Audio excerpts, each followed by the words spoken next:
Hey, we're all finished up in April, and that means that we have access to all the numbers. We're able to collate all the data, and I'd like to give you some context into what all of the numbers mean, give you a little bit of insight into what the market was doing and where we're headed.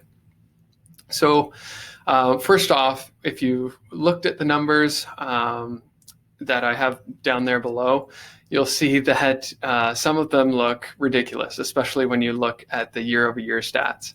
And that's because there was a pandemic last year that had just started. We had no idea what to do with it.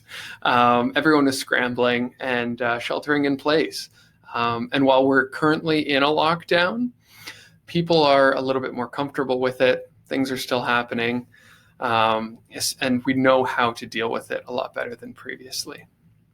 So now what I'd like to focus on is the month over month stats, because that sort of gives us, we can work with context a little bit better there.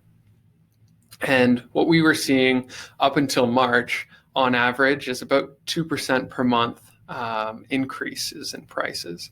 And that's not only obscene, it's unsustainable. And so luckily, what we've seen this month is a little bit more softening. Now, buyers have been hoping for this to happen for a while. There's certainly been skeptics saying that there's a bubble going to pop. I'm not going to get into speculation. I just want to talk about the numbers. So if we break that down a little bit more, that flattening, the softening, if we go price bracket by price bracket, we see a much different picture as we start to dissect it a little bit.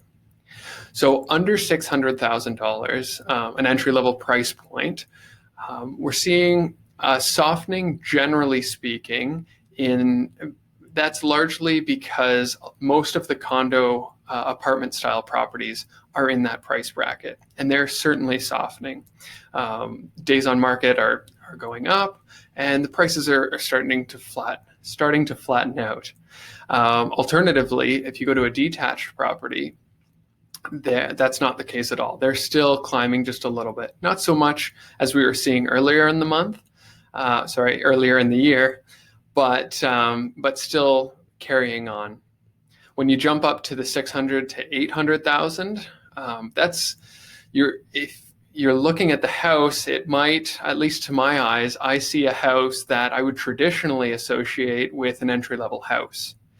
However, if you're like me, you might not associate a $600,000 to $800,000 price with an entry-level price, but alas, that's where we're at. And in that price bracket, we're seeing prices still continue to go up, just the same as detached houses in the 600,000 range and under. We're climbing up just a wee bit. Sort of a bit of a flattening compared to the earlier in the year, but still moving forward. Now, interestingly, in the $800,000 to $1 million range, we are similar to the condo, seeing a bit of a flattening, days on market a little bit higher, and more often than with the other properties, we're seeing houses miss their offer date. So if they hold offers for a week, nobody's showing up to the table on the day that they're looking at offers. And we're seeing that throughout the market in general, but especially in this price point. And again, we're not getting into speculation, but or sort of potential reasons why, but the $1 million+ range is thriving. And the prices are still rising, similar to those entry-level properties. Part of the reason could be because of rural properties being a very hot commodity. But again, we don't want to get too much into speculation. Now, as far as concrete reasons that the market is changing as it is, a big part is the fact that there's a lockdown. And so while it doesn't completely stop everything, things start to slow down a little bit, just the same as they did last year, but to a lesser effect. Similarly, buyers are fatigued. This is a terrible, terrible market to be in from a buyer's perspective.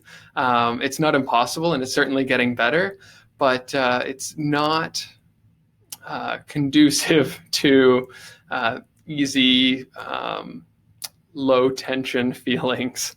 And so it's still, even now, a massive seller's market. There's definitely a discrepancy between the number of sellers and the number of buyers. We see that in the months of inventory. So if we look at all of the properties, the current listings within a month, divide that by the number of sales, those numbers speak for themselves. The buyers aren't going away. They're still here. That thirst, that general market thirst isn't being satiated. And so that's sort of where we're at. Now, as sort of to wrap it all up, in general, the number of days on market is increasing overall. I think we're going to continue to see a bit of a flattening, but we'll see, sorry, I should change that a bit to a softening, not a flattening. The prices will slowly continue to go up, but not in the crazy amounts that we've seen previously, most likely anyways. That's my 2 cents. If you have any more questions that are specific to a price point, a product, or your house in particular, feel free to reach out. We'll talk soon.